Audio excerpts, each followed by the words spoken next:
Sir, ये लोग आपसे मिलना चाहते हैं।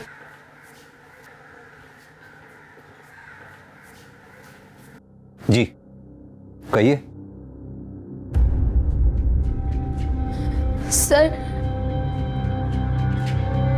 सर हमारे साथ रेप हुआ है। व्हाट?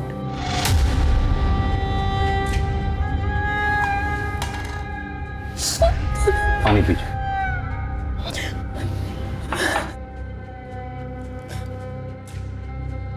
अब आराम से हिम्मत रखिए, बताइए क्या क्या हुआ। सर, सुनील अग्रवाल के घर पे हम नौकरानी का काम करते हैं। रोज की तरह आज भी साफ सफाई कर रहे थे और फिर ओए मानसी, तू भूख प्यास नहीं लगती? सुबह 8 बजे से काम करिए तू, अब देख 12 बज गए। एक काम कर, ये नींबू पानी पी ले। नहीं साहब, ये आपके लिए है। अगर तू हेल्दी रहेगी तभी तो हमारा घर चमकता रहेगा ना। ले ले ले।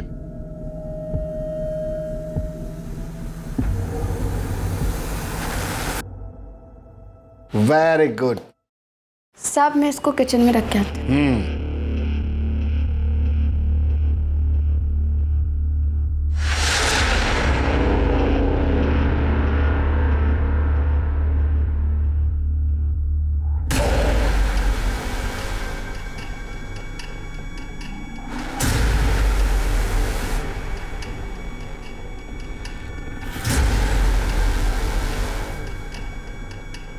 और फिर जब हमें होश आया तब हमारे शरीर पर कपड़ा नहीं था। अच्छा, क्या आप इन्हें तुरंत पुलिस स्टेशन ले आए? इनका मेडिकल एग्जामिनेशन भी हो जाएगा। शर्मा मैडम, इन्हें हॉस्पिटल ले जाके इनका मेडिकल एग्जामिनेशन करवाइए। जी सर। पांडे सर, इनकी FIR लिख लो। और ये सुनील अग्रवाल, इसे जरा थाने बुलाओ।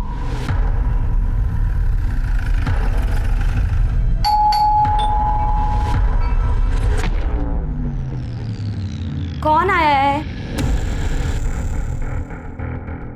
सर जी, मानसी झूठ बोल रही है। आप ही सोचे, मैं भला अपनी मेड का रेप करूंगा, वो भी इस उम्र में?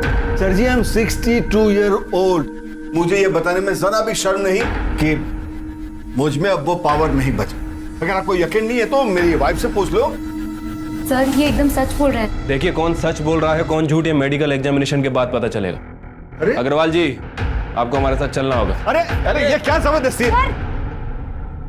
मिस्टर सुनील अग्रवाल और मानसी, आप दोनों की मेडिकल रिपोर्ट इस वक्त मेरे सामने है। मानसी की मेडिकल रिपोर्ट में साफ साफ लिखा है कि मानसी पहले से ही सेक्सुअली एक्टिव है। डॉक्टर्स का मानना है कि मानसी के प्राइवेट पार्ट्स में किसी भी तरह के सीमेन के कोई ट्रेसेस नहीं मिले।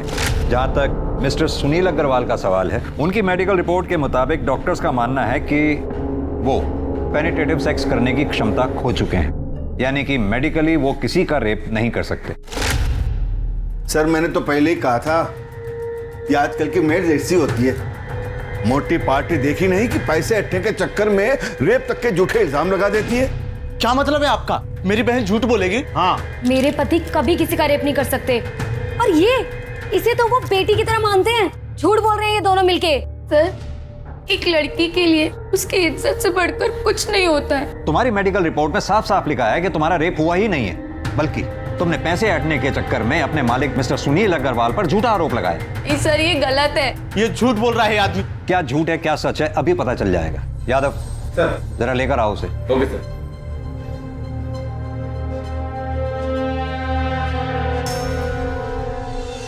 तुम? जी हाँ, इसका नाम है मनोज, तुम्हारा बॉयफ्रेंड। अब तुम खुद अपने भाई को बताओ कि मनोज और तुम्हारे बीच में शारीरिक संबंध है या नहीं। बोलो, क्या पूछना है इंस्पेक्टर साहब? संभालिए।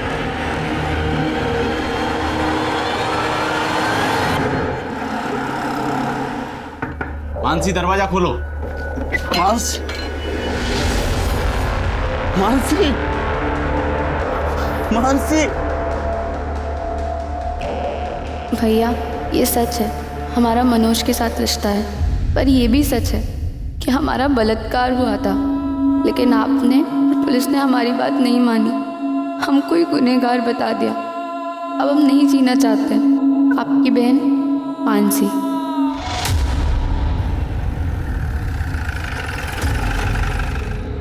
मानसी ने सुसाइड किया, इसमें मेरा क्या दोष है? दोष है क्योंकि मानसी ने अपने सुसाइड नोट में साफ साफ लिखा है कि उसका बलात्कार हुआ था। साफ साफ बताइए कि माजरा है क्या? माजरा कुछ भी तो नहीं सर। माजरा क्या हो सकता है मतलब? सर ले आओ। सर ये बेड के नीचे 2 बॉक्स मिला है और देखिए इन बॉक्सेस में क्या मिला है। सेक्स टॉय भी रखा है सर। तो माजरा ये है, इससे आपने मानसी का रेप किया था। जवाब दीजिए। सर मेरे पति ऐसा किसी के साथ कर नहीं सकते सर। आप प्लीज चुप रहिए। इतना सब कुछ मिलने के बावजूद भी आप अपने पति की तरफदारी कर रही हैं। मेरे पति ऐसा कभी किसी के साथ कर ही नहीं सकते। आप शांत रहिए। हाँ, सारा कसूर मेरा ही है, मैं ही दोषी हूँ। मानसी ने मेरे कारण सुसाइड किया। I don't know responsible।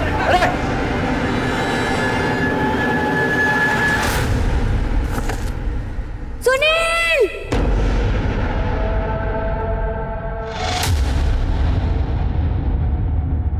नमस्कार, आदाब। क्राइम पेट्रोल सतर्क के ब्लैक हेडलाइंस अध्याय के आज के एपिसोड में आप सबका स्वागत है। जिन लोगों से हमारा व्यवहार होता है उन पर भरोसा करना लाजमी है, लेकिन भरोसा एक ऐसी चीज है जो बहुत सोच समझ कर करना चाहिए। मानसी ने सुनील पर भरोसा किया और उसका दिया हुआ शरबत पी लिया। नतीजा ये हुआ कि वो सुनील द्वारा अननेचुरल यानी कि अप्राकृतिक तरीके से किए गए रेप का शिकार बन गई। पुलिस को सुनील के घर पर वो 2 बैग मिलने पर सुसाइड करना इस बात को साबित करता था। ये एक अजीब केस था जहां पर पीड़ित और प्रताड़ित दोनों ने ही आत्महत्या कर ली थी। पुलिस के केस क्लोज करने के बाद भी ये मामला तकरीबन 1 महीने तक मीडिया में चर्चा और वाद विवाद का विषय बना रहा।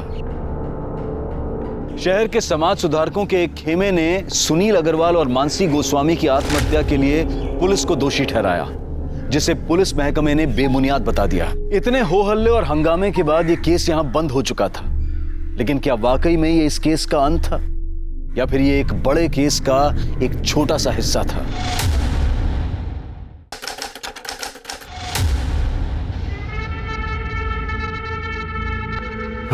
जल्दी आओ।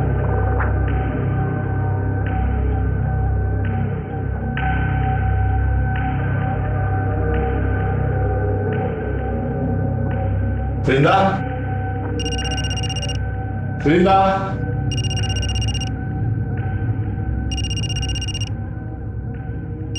वृंदा, अरे कहां चली गई? साहब मैसेज चेक करो।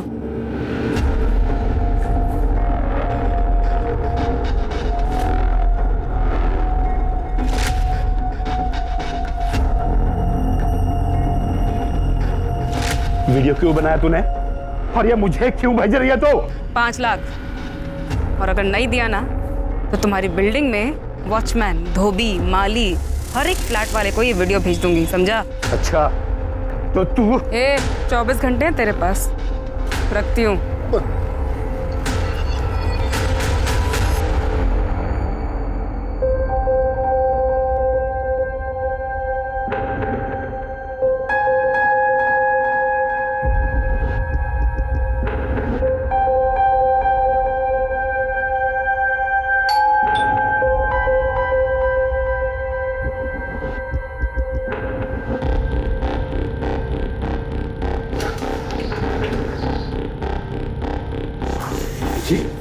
नमस्ते। नमस्ते।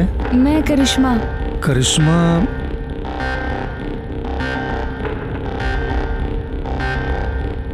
ओ हाँ हाँ करिश्मा, आ जाओ आओ, अंदर आओ बेटा। अरे खुशी, वो डोमेस्टिक हेल्प आ गई है। करिश्मा आओ, बैठो बैठो।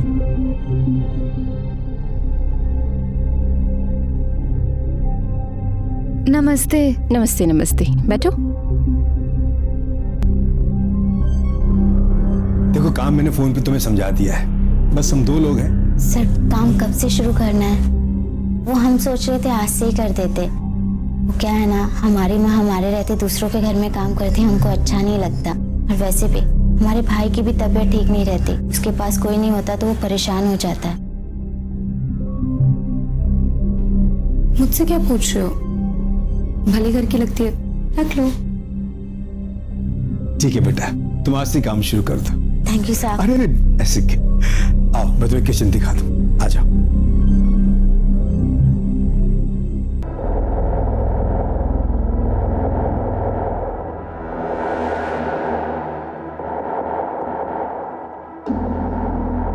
क्या बात है साहब, जल्दी इंतजाम कर लिए पैसे का।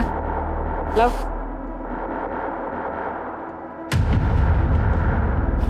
रब है ना, सब देख रहा है, तेरा भला नहीं होना कभी। ये पैसे मैंने अपने पोते की पढ़ाई के लिए रखे थे, समझी? बैंक पढ़ाई के लिए लोन बांट रही है, टेंशन मत लो आप, जाके पोते का ध्यान रखो, जाओ। अरे जाओ।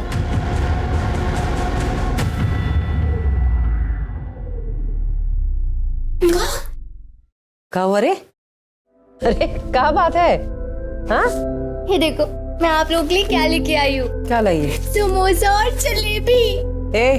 पैसा कहाँ से मिला रे? अरे जिनके यहाँ काम करती हूँ उन्होंने दिए। वो ना समोसा जलेबी खाएगा। ये देख। हे जंगली माई, तेरा नौकरी ऐसे ही चलत रहे, जिससे हमरे मोनू का इलाज और पढ़ाई भी निमह जाए, घर भी चलत रहे।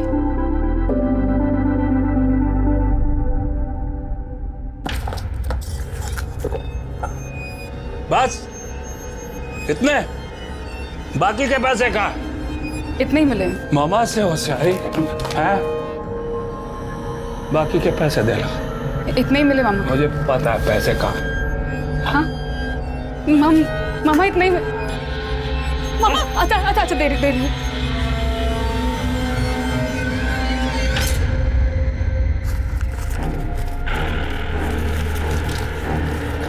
मामा थोड़े इसके मुझे भी दे दे। ताकि तू भाग जाए। हैं? अरे तेरे माँ बाप ने जब तेरे को घर से बाहर निकाला ना, तो इस मामा ने आसरा दिया तेरे को। चल दबा जा।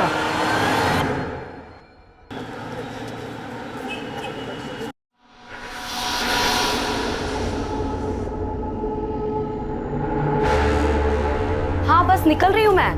आई। Okay bye. सुनो, कैसी लग रही हूँ मैं? बहुत अच्छी, हमेशा की तरह। ठीक है, मैं डॉली की किटी पार्टी में जा रही हूँ और मुझे आने में लेट हो जाएगा। हाँ बाय बाय।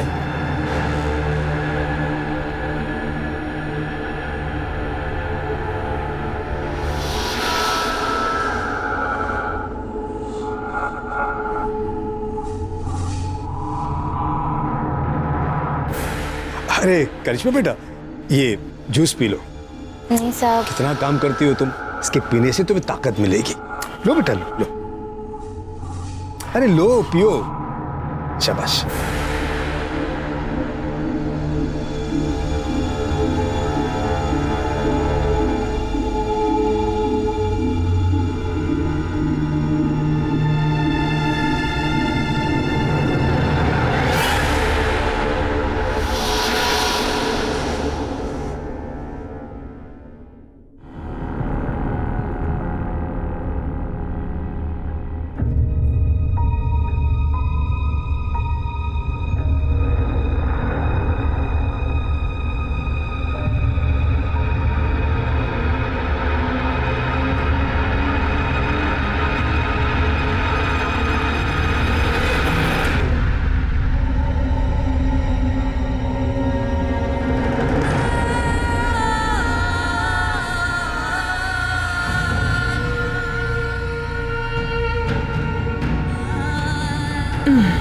अरे आ गई तू, खाना लगा दे।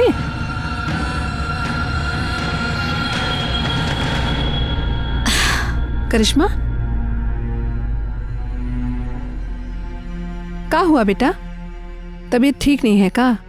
चाय पिएगी? चाय बना दे। हाँ, हमारा कुछ भी खाने पीने का मन नहीं, हम कल से नौकरी पे नहीं जाएंगे। उन लोगों ने डांट दिया का? देख बेटा, अब जो लोग इतना सामान पैसा सब दे रहे हैं, अगर कभी कोई चार बात बोल दे ना, दिल पे मत लगा। देख, तू नौकरी छोड़ देगी तो फिर मोनू का क्या होगा? फिर जल्दी इतना अच्छा काम नहीं मिलता है बेटा। ये हमारी बात मानना, जो भी उन लोग कहे सब अनसुना कर दे, फिर ये सब ठीक हो जाएगा। तू काम पे नहीं जाएगी तो घर कैसे चलेगा रे?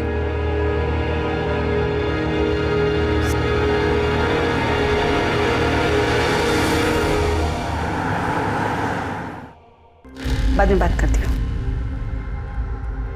बिल्कुल सही समय पे आई हो।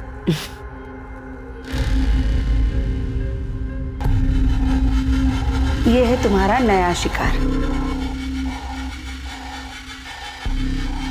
कुछ दिन इसका पीछा करो, देखो ये सही समय पे किल ठोक दो। नमस्ते, मैं धीरे जरूर आऊँ। क्या लेंगे आप मालिक, चाय पानी? अरे नहीं, कुछ हाँ? तकलीफ मत कीजिए आप। ये आपका बेटा है? हाँ। बेटा जरा यहाँ आना। क्या मुस्तिकर साहब? ये लो बेटा, ये तुम्हारे लिए। हाँ, जा जा बाहर खेलो, जाओ। अब ये लीजिए बहन जी, ये आप लोगों के लिए कुछ गर्मा गर्म जलेबी और नमकीन है। और हाँ, ये आपके लिए साड़ी। हमारे लिए साड़ी? हाँ लीजिए। करिश्मा नजर नहीं आ रही। हाँ, करिश्मा घर पे ही है, हम अभी बुलाते हैं। करिश्मा। हाँ माँ। बेटा भाग क्या ना, देखते रहे मालिक आए हैं। कैसी हो करिश्मा? बेटा कल काम पे नहीं आई तुम? मालिक इसका ना तबीयत थोड़ा ठीक नहीं था, लेकिन कल से आएगी। हाँ कल से आएगी काम पे। वो तो ठीक है। करिश्मा के लिए मेरे पास एक बहुत अच्छा सा ऑफर है। क्या है बहन जी, वो बहुत अच्छा काम कर रही है, तो मैं सोच रहा हूँ कि इसे अपने बहू बेटे के पास दुबई भेज दूं। दुबई? अरे जरा सोचिए बहन जी, यहाँ का 20 रुपया मतलब वहाँ का 1 रुपया, मतलब उसकी पगार 20 गुना बढ़ जाएगी। और हर 3 महीने में हम उसे आपके पास भेज देंगे मिलने के लिए, और आपकी और आपके बेटे की देखभाल के लिए तो हम है ही यहाँ पर। कहिए क्या ख्याल है आपका? अच्छी ये लीजिए, ये एडवांस। मालिक आप तो देवता आदमी है। ऐसा कुछ नहीं। करिश्मा ये तो किस्मत है, इतने अच्छे आदमी का काम करने को मिला।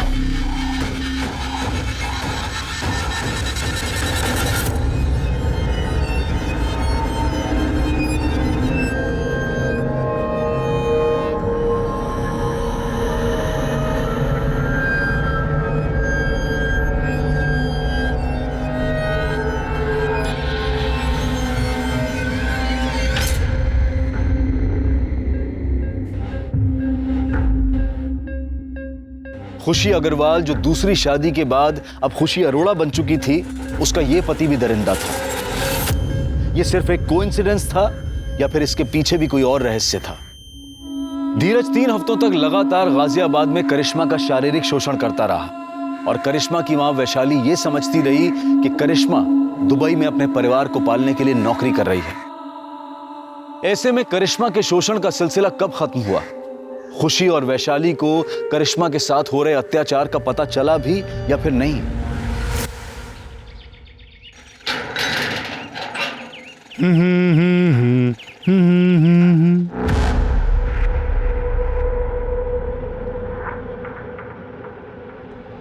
मैडम, मैडम,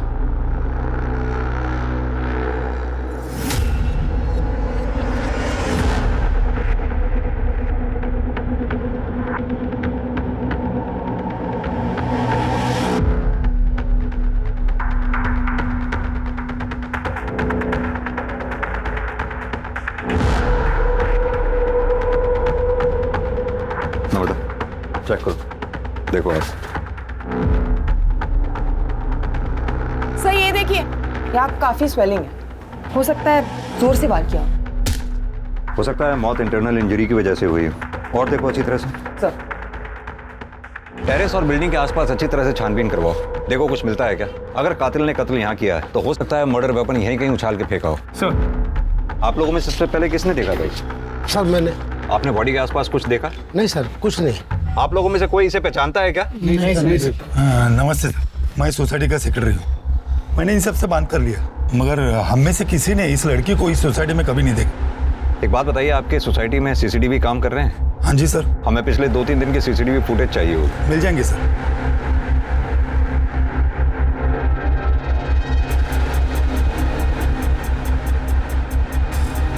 सर ये देखिए, सर पाँव के पास ये हेयर स्टाइल मिला है और ये हेयर कलर विक्टिम के हेयर कलर से काफी अलग है। सर मैंने पूरी बॉडी चेक की, लेकिन कहीं कोई निशान नहीं है और बॉडी के आसपास खून के धब्बे भी नहीं है। बाल का डीएनए विक्टिम के डीएनए से मैच करवाओ और बॉडी एक बार फिर से चेक करो, देखो कहीं कोई निशान तो नहीं। सर। संदीप, बॉडी का पंचनामा करवा के पोस्टमार्टम के लिए भिजवाओ और उससे पहले इसकी फोटोग्राफ्स लेके सोसाइटी में दिखाओ, देखो कोई पहचानता है क्या। अगर यहाँ कोई ना पहचाने तो आसपास की सोसाइटीज में दिखाओ, वहां भी अगर कोई ना पहचाने तो सोशल मीडिया पे डालो उसकी फोटोग्राफ, और इस एरिया के रहने वाले लोगों में विक्टिम का फोटोग्राफ सर्कुलेट करो। हमारे लिए इसके बारे में जानना बहुत जरूरी है, तभी हम कातिल तक पहुंच सकते। सर,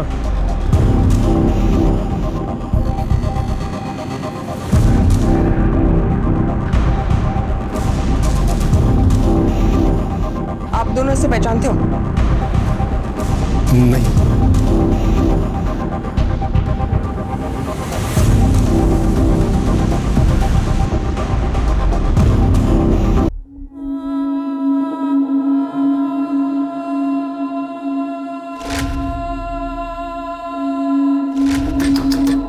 इसमें दरवाजा खोल बेटा। इसे खाना पीना छोड़ने से कोनो समस्या का हल नहीं निकलता। दीदी अगर तुम भी नहीं खाओगे तो हम भी नहीं खाएंगे। इसमें खोल दे बेटा।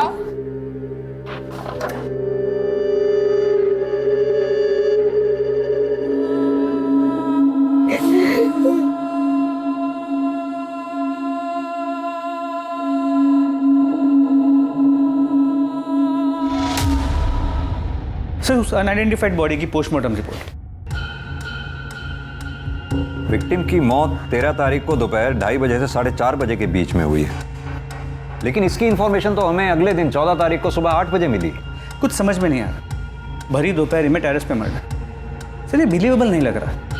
मैंने सीसीटीवी फुटेज भी चेक किया, लेकिन कुछ सस्पिशियस नहीं मिला। विक्टिम की मौत सिर पर कोई भारी चीज लगने की वजह से हुई है। संदीप, इतना तो तय, ये एक्सीडेंट का मामला नहीं है। सर, मैंने टेरेस, कैंपस, आसपास के बिल्डिंग्स पे भी चेक किया, लेकिन कुछ ऐसा नहीं मिला जिससे हम मर्डर वेपन कह सकें। विक्टिम प्रेग्नेंट थी, तकरीबन 5 महीने। सर, बॉडी देखकर तो ऐसे नहीं लग रहा था। सर विक्टिम की बॉडी पे जो हेयर स्ट्रेंड मिला था उसका डीएनए विक्टिम से मैच नहीं करता है सर। ये देखिए। यादव जी, एक काम कीजिए, सोसाइटी में उस दिन 2 बजे से लेकर 5 बजे के बीच में जिन जिन लोगों की भी मूवमेंट हुई है, सीसीटीवी कैमरा में उन सबको आइडेंटिफाई करो। पता लगाओ क्या उनमें से कोई भी विक्टिम के साथ कनेक्टेड था। Okay sir.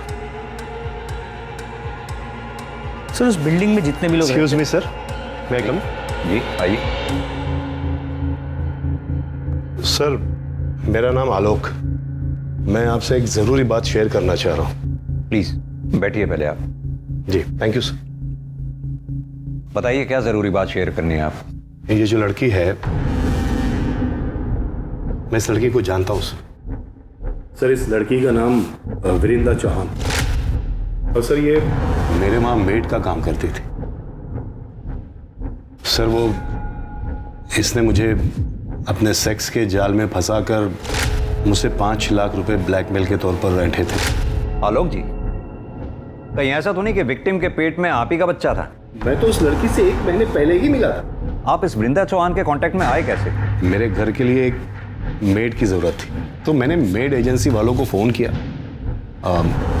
सहेली नाम की एक मेड एजेंसी थी, उन्होंने मेरा नंबर ये वीरिंदा चौहान को दिया था। आप अपना कांटेक्ट नंबर? जी। वृंदा चौहान का कांटेक्ट नंबर, और वो जो एजेंसी का नाम बताया आपने, इसका कांटेक्ट नंबर नम्रता को लिखवा दीजिए। नम्रता जी नंबर ले लो इसका, आप जा सकते हैं। सर, ये आलोक खुद होके आया तो है, लेकिन इसकी हर बात पे हम विश्वास नहीं कर सकते। कहते तुम सही रहे हो संदीप।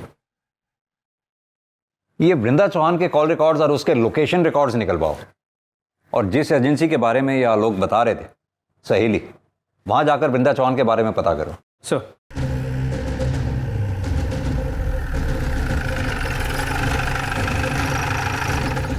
वृंदा हमारी एजेंसी के साथ 7 महीने से जुड़ी हुई। 2 महीने किसी के यहाँ काम करने के बाद एक दिन रोते रोते मेरे पास। ठीक। ऑफ।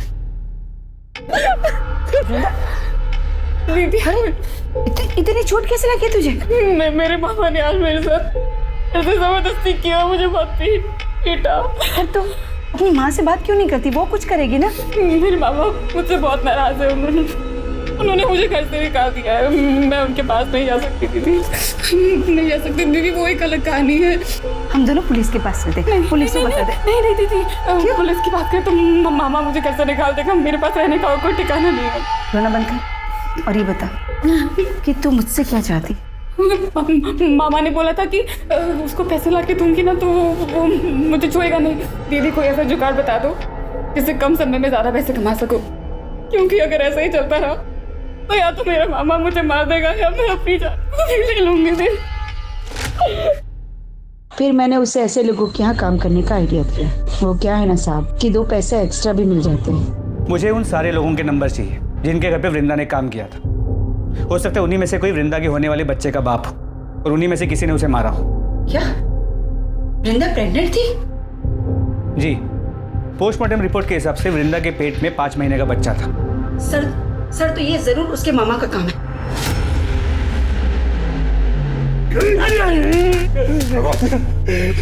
जनाब जितना मारना मार लो जनाब, मैं सच कहता हूँ मैंने इंदिरा के साथ जबरदस्ती जरूर की जनाब, लेकिन मैंने उसका खून नहीं किया। जबरदस्ती की? जनाब जैसे तू जबरदस्ती कर रहा है, इसे जबरदस्ती नहीं रेप कहते हैं। बता 13 तारीख को दिन में 2:30 बजे से लेकर 5:30 बजे तक कहाँ था? जनाब उस दिन मैं ट्रक में सामान लेके हरिद्वार गया था। आप चाहो तो सिंह कंपनी में फोन करके पूछ लो। आइए जनाब। हमें सिखाएगा तू? वो जब इंदिरा जिन बुड्ढों को चूना लगाती थी उनमें से किसी ने मारा होगा जनाब।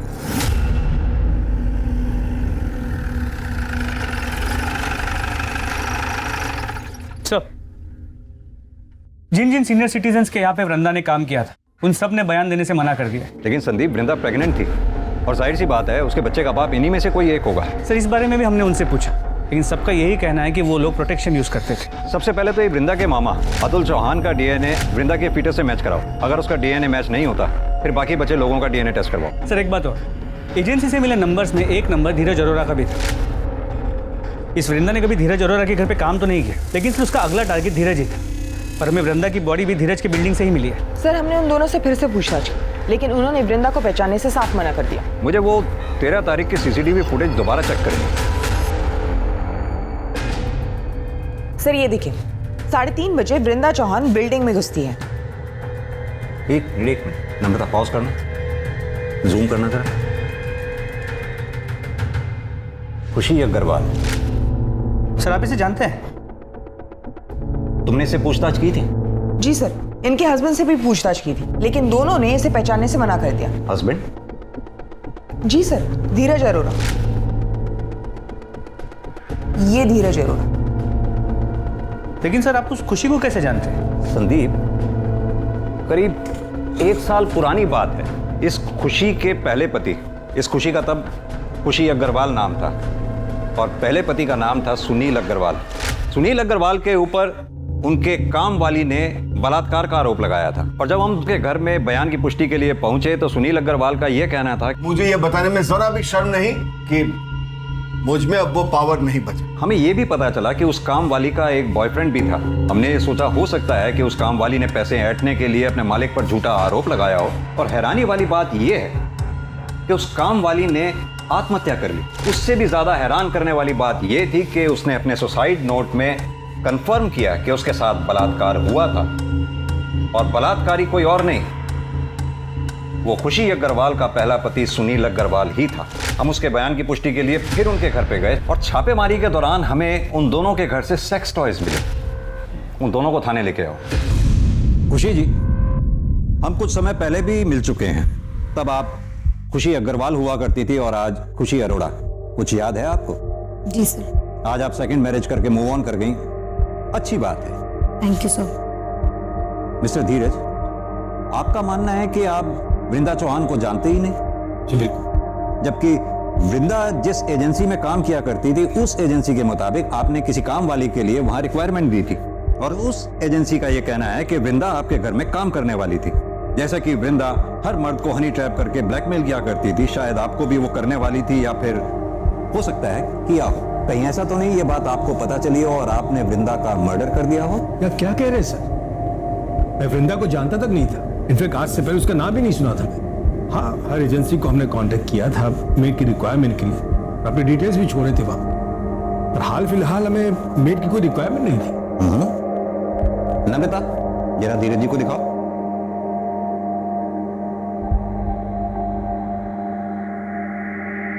मिस्टर धीरज, कल आप अपने ऑफिस से 4 बजे घर लौट कर आए और फिर आधे घंटे बाद अपने घर से चले गए, जबकि हमने पता किया है कि आप अपने ऑफिस से रोजाना 7 बजे के बाद निकलते हैं। सर वो मैं अपने कुछ फाइल्स भूल गया था, इंपॉर्टेंट थे, इसलिए पर्सनली लेने आ गया था घर।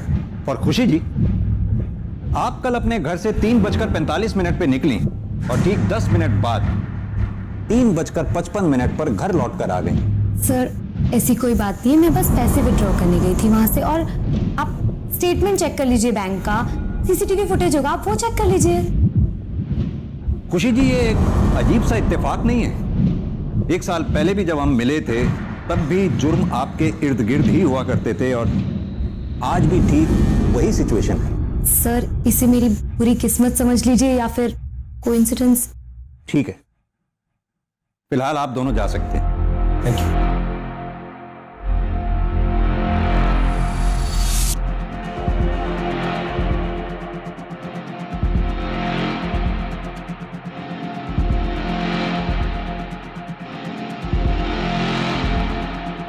संदीप, लगता है खुशी मैडम का हेयर फॉल आजकल कुछ ज्यादा ही हो रहा है।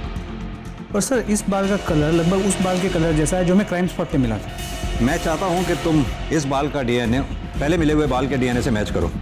मेरी गट फीलिंग ये कहती है ये दोनों बाल एक ही इंसान के हैं और वो इंसान कोई और नहीं, खुशी अग्रवाल और खुशी अरोड़ा ही है। वृंदा का मर्डर एक के बाद एक रहस्यमयी मोड़ ले रहा था। किसने किया था वृंदा का खून? वो सीनियर सिटीजन्स जिनको वृंदा ब्लैकमेल करती थी, या फिर वृंदा का मामा जिसने उसका शारीरिक शोषण किया था, या फिर धीरज अरोड़ा जो वृंदा का अगला टारगेट था। अब इस केस में कुछ ऐसी कड़ियां खुलने वाली थी जो इन सारे रहस्यों पर से एक के बाद एक पर्दा उठाने वाली थी।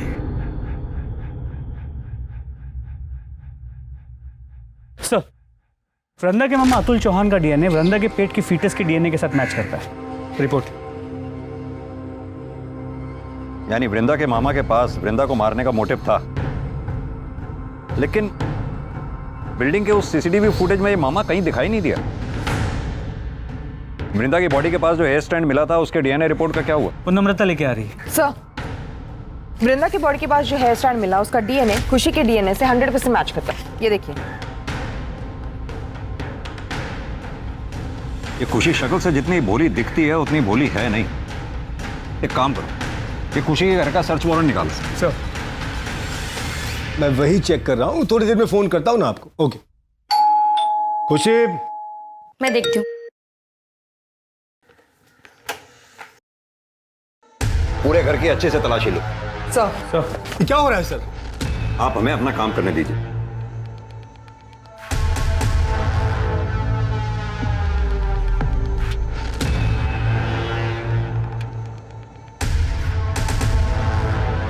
सर ये देखिए।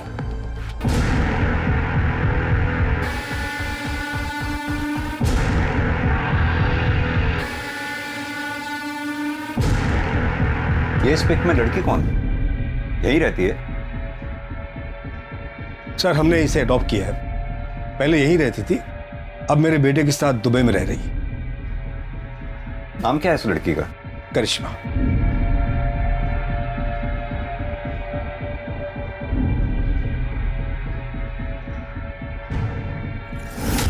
सर एक मिनट आइए, देखिए क्या मिला है। सर मर्डर वेपन तो नहीं मिला, लेकिन ये सब कुछ मिला है। पर सर ये देखिए सर, ये सारा सामान बिल्कुल वैसा ही है जैसे आपने कहा था आपको खुशी के पिछले घर से मिला था। लेकिन वो सामान तो पुलिस ने जब्त कर लिया था। ये सामान आपने नया खरीदा है क्या? मुझे कुछ समझ नहीं आ रहा। मिस्टर धीरज, क्या आपकी भी सेक्स करने की क्षमता चली गई है? नहीं, क्यों? वो क्या है कि 1 साल पहले हमसे बहुत बड़ी एक गलती हो गई थी। मानसी गोस्वामी ने इनके पहले पति सुनील अग्रवाल पर एक आरोप लगाया था, बलात्कार। इनके पति ने गिल्ट में आके आत्महत्या कर ली, केस क्लोज हो गया। लेकिन उस केस का एक मुजरिम आज भी खुलेआम घूम रहा है। देखिए, आप दोनों के खिलाफ हमारे पास इतने सबूत तो हैं ही कि हम कोर्ट में आसानी से ये साबित कर पाएंगे कि वृंदा का मर्डर आप दोनों ने ही मिलकर किया है। सर हमने ऐसा कुछ भी नहीं किया, हमने उसे नहीं मारा सर। ये आपके बाल वृंदा की बॉडी पर कैसे मिले और उन बालों का डीएनए आपके डीएनए से कैसे मैच करता है? और यही नहीं, वृंदा के लोकेशन रिकॉर्ड वारदात के कुछ रोज पहले तक लगातार धीरज के लोकेशन रिकॉर्ड से कैसे मैच करते हैं? सर मुझे नहीं पता ये। आप तो चुप ही रहिए मिस्टर धीरज, लगातार आप झूठ पर झूठ बोलते चले जा रहे हैं। यादव जी जरा फुटेज दिखाइए इन्हें। इस फुटेज में जो लड़की दिखाई दे रही है करिश्मा, आपने ये कहा कि आपकी अडॉप्टेड बेटी है और वो दुबई में रहती है, तो फिर कैसे इस फुटेज में आपकी बिल्डिंग से वो निकलते हुए दिखाई दी और कहां जा रही थी वो? हमारा टाइम वेस्ट मत कीजिए, ये बताइए कि आप दोनों ने मिलकर वृंदा को मारा या आप दोनों ने करिश्मा के साथ मिलकर वृंदा को मारा? और एक सवाल, करिश्मा के साथ एक चौथी औरत जो आपकी बिल्डिंग से सीसीटीवी फुटेज में निकलती हुई दिखाई दी है, वो चौथी औरत कौन थी और उसका इस मर्डर में क्या रोल था? अरे सुनाई नहीं दे रहा क्या? अभी भी वक्त है, सब सच सच बता दो। नहीं बताना तो वो भी बता दो। कोर्ट में तो हम साबित कर ही देंगे कि वृंदा का मर्डर आप दोनों ने किया है। कब तक चुपचाप सुनती रहोगी? सच बता दो ना।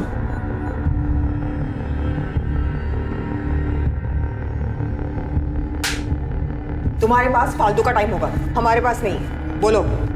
सर हमने वृंदा को नहीं मारा, उल्टा वो हमें फॉलो कर रही थी, वो हमें ब्लैकमेल कर रही थी सर, और वो धीरज को फॉलो करते करते मुझ तक पहुंची। उसने हम दोनों को साथ देखा और उससे पता चल गया था कि हम दोनों पति पत्नी हैं। जब धीरज नहीं थे, उनकी एब्सेंस में वो घर भी आई थी। तुम अपने बचपन के पैर को अंदर नहीं बुलाएगी? तुम यहाँ क्या करने आई हो?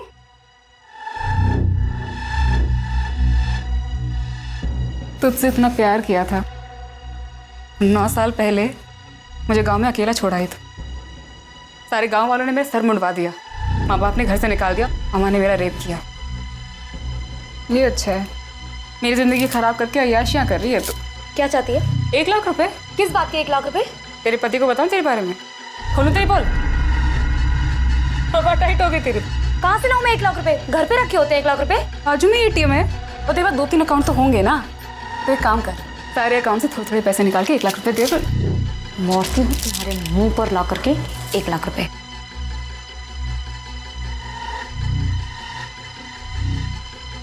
जब मैं वापस आई तो वो मरी हुई थी। वृंदा, वृंदा। फिर मैंने तुरंत धीरज को कॉल किया। क्या बात है, क्यों बुलाया मुझे? जब मैं घर पहुंचा तो मैंने देखा कि वृंदा मरी पड़ी थी।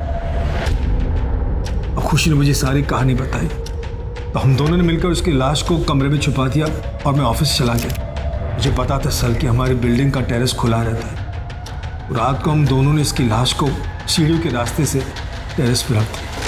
कहानी अच्छी सुनाई आपने मिस्टर धीरज। चलिए एक बार को मान भी लिया जाए कि आप लोगों ने वृंदा को नहीं मारा। मेरा सवाल अब भी वहीं का वहीं है, वो चौथी औरत जो करिश्मा के साथ सीसीटीवी फुटेज में आपकी बिल्डिंग से बाहर निकलती देखी गई, वो औरत कौन थी और उस औरत का इस मर्डर में क्या रोल था?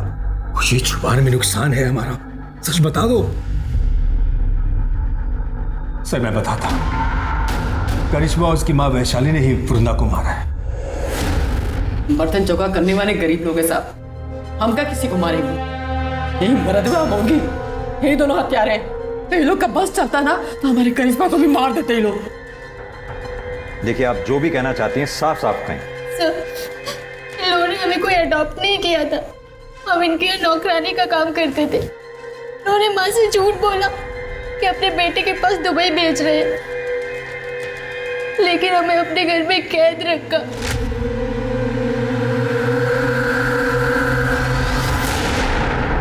और पूरे 21 दिन हमारे साथ जबरदस्ती की।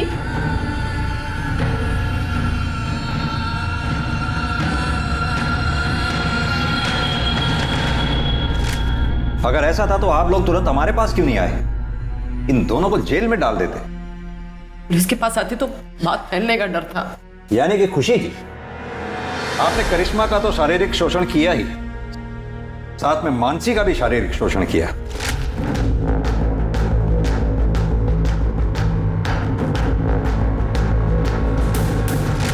इतना ही नहीं, इस कुकर्म में आपके दोनों पति बराबर के भागीदार थे।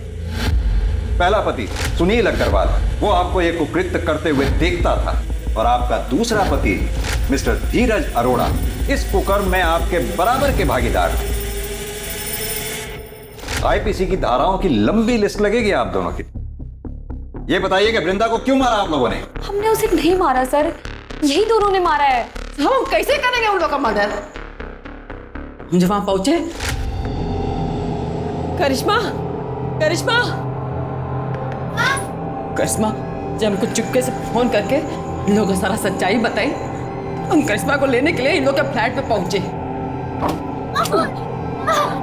करिश्मा तो औरत पहले से मर चुकी थी। झूठ बोल रही है ये दोनों। मैं मानती हूँ सर कि मैंने बचपन में उसे सताया होगा, लेकिन अब ऐसा नहीं था। मैं प्रायश्चित करना चाहती थी और इसीलिए ना मैं उसे पैसे देने चाहती थी सर, लेकिन इन दोनों माँ बेटियों ने मिलकर उसे पहले से ही मार दिया था। साहब प्रायश्चित करके ना नौटंकी कर रहे, नौटंकी। सर ये झूठ। ये केस उलझता ही जा रहा था। इस रेप और मोलेस्टेशन केस में ये तीसरी मौत थी। पहले मानसी और सुनील का सुसाइड और अब वृंदा का मर्डर। क्या कातिल इन्हीं लोगों में से था या फिर कोई ऐसा जो अब तक पुलिस की नजर से बचा हुआ था? संदीप, हो ना हो कत्ल इन चारों में से ही किसी एक ने किया है। हो सकता है खुशी ने वृंदा को मारा हो और फिर धीरज को फोन करके बुलाया हो वृंदा की लाश को ठिकाने लगाने के लिए, या फिर यह भी हो सकता है वृंदा के डर से खुशी ने धीरज को फोन करके बुलाया हो और उन दोनों ने मिलकर वृंदा को मार दिया हो। कौन हो तुम? कौन हो तुम?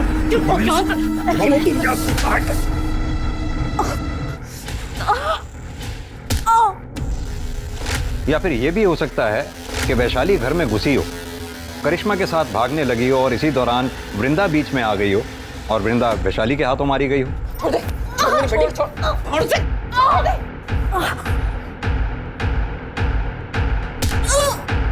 कुछ समझ नहीं आ रहा है संदीप। सर, वृंदा मर्डर केस में एक इंटरेस्टिंग चीज सामने आई है। सर, मैंने वारदात के एक दिन आगे पीछे की बिल्डिंग की सीसीटीवी फुटेज निकाली, तो उसमें ये धीरज काला पॉलिथीन लेके जाते हुए दिखाई दे रहा है। देखने से तो उसका टिफिन लग रहा है। सर, मुझे भी ऐसा ही लगा था, इसलिए मैंने उसी वक्त की बिल्डिंग के आगे के रोड की सीसीटीवी फुटेज निकलवाई। तो ये धीरज ये काला पॉलिथीन उस डस्टबिन के पास फेंक रहा था। नम्रता, एक काम करो, अपनी टीम में से किसी को भी इस स्पॉट पे इमीडिएटली भेजो। हो सकता है ये पॉलिथीन अभी भी वहीं हो। जी सर।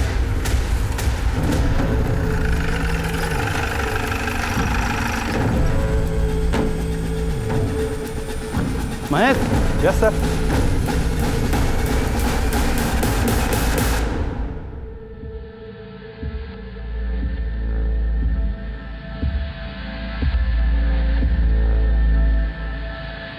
सर, ये बैग मैंने फेंका जरूर था। वृंदा को मैंने नहीं मारा सर, ना ही खुशी ने मारा। फिलहाल तो आप चारों में से जिसने भी वृंदा को मारा है बहुत जल्द पता चल जाएगा, क्योंकि हमारा फिंगरप्रिंट एक्सपर्ट उस गुलदस्ते की जांच पड़ताल में लगे हुए हैं। अभी भी टाइम है। आप में से जिस किसी ने भी वृंदा को मारा है शराफत से कबूल कर ले।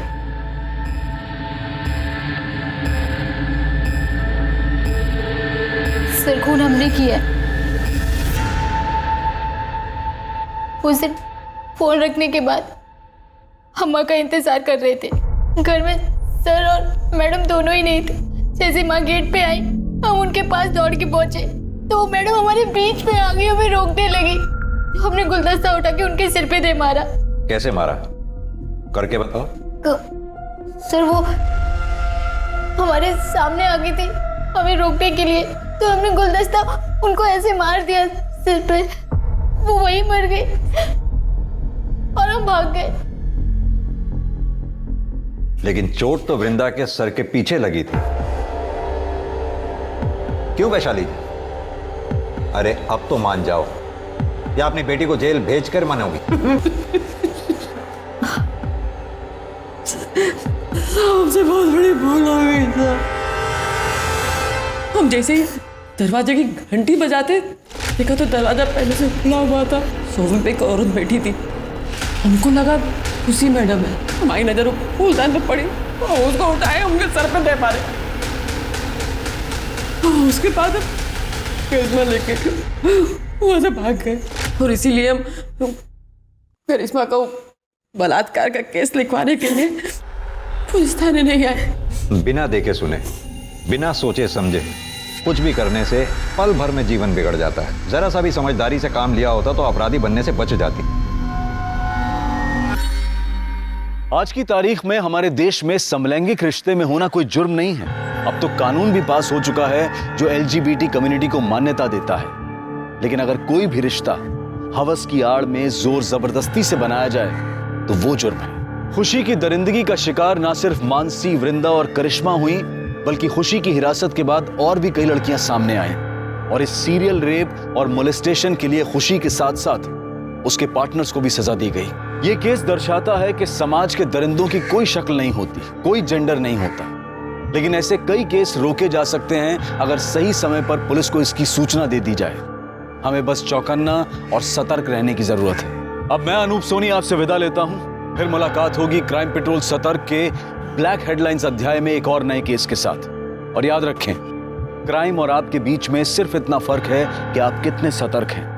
सतर्क रहें, सुरक्षित रहें। जय हिंद।